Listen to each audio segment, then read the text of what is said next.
insya Allah anak akan niru kita. Kacang itu orang ninggal lanjaran. Bismillahirrahmanirrahim.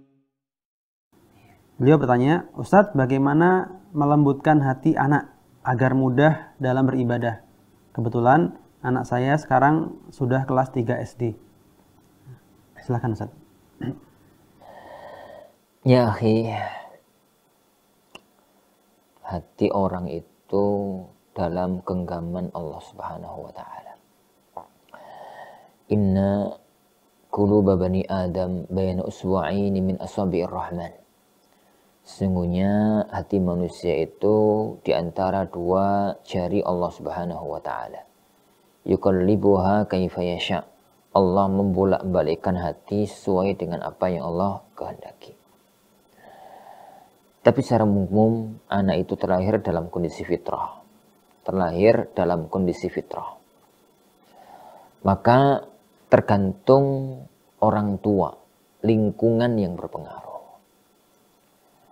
Bagaimana cara kita melembutkan hati didik anak-anak kita? Pembahasan tentang ini panjang sekali. Cara umum pertama, anak itu duplikat orang tua. Karena dia itu gaya hidup itu dengan meniru. Maka cara yang paling bagus adalah tularkanlah sifat lembut pada anak. Ini wong tua nih itu ngomong lembut, bicara sikap-sikapnya lembut. Insya Allah anak niru lembut. Tapi jangan mimpi anak itu lembut, sedangkan wong tuane ngomong itu kasar. Wong tuane sendiri itu jelek. Wong tuanya sendiri itu ya gimana lah gitu. Karena bagaimana kita mungkin nuntut anak padahal kita sendiri nggak benar. Itu yang pertama. Itu yang pertama. Yang kedua ya dikasih nasihat.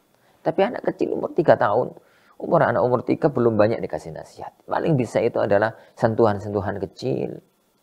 Kemudian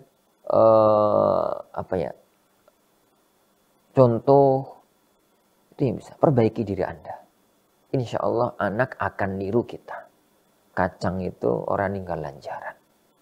Jadi buah itu jatuh nggak jauh dari pohonnya. Jatuh nggak jauh dari pohonnya. Kalau kita tahu anak kita itu mempunyai karakter tertentu, dilatih, diperhatikan begitu. Tapi itu butuh perjuangan dari orang tua. Terakhir, banyak-banyak doa kepada Allah Subhanahu wa taala. Semoga Allah Subhanahu wa taala menjadikan anak kita itu anak yang menjadi penyejuk mata. Rabbana hab lana min azwajina wa dzurriyyatina qurrata a'yun waj'alna lil muttaqina imama. Jadikan kelembutan. Jadi hati kita, anak-anak kita itu sebagai yang penuh dengan ceria. Anak-anak kita itu sebagai anak yang menyembutkan hati, menyejukkan mata, dan menjadi pemimpin orang-orang yang bertakwa di kemudian hari insyaallah. Wallahu a'lam bishawab. Baik, itu tadi pertanyaan dari saudara kita Abu Bakar yang berada di Sidoarjo. Berikutnya Ustaz, kita bacakan pertanyaan dari sedikit menyeberang ke Sumeneb, ke Madura. Pertanyaan dari saudara kita Yanuar Rizky Pratama yang berasal dari Sumeneb. Beliau bertanya, Afwan Ustaz, saudara Ana menggunakan narkoba dan Ana ingin sekali agar dia bisa bertobat kembali ke jalan Allah. Mungkin ada nasihat Ustaz agar mudah-mudahan saudara kita tersebut bisa mendengar ini. Kemudian Ustaz, yang terakhir nih, ada pertanyaan dari beliau. Mungkin Ustaz tahu sedikit tentang herbal apa mungkin yang bisa membantu agar mengurangi efek dari narkoba tersebut. Fadhil Ustaz. Anda nggak tahu kalau tentang masalah herbal itu yang berkaitan dengan narkoba. Karena narkoba itu penyakit di 2 titik. Yang pertama itu ada nuansa penyakit psikologis. Yang kedua, nuansa penyakit fisik.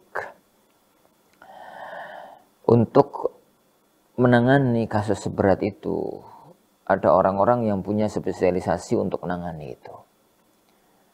Jadi, kalau Ana nggak yakin kalau kemudian saudara antum yang terkena narkoba itu mendengar kajian kita.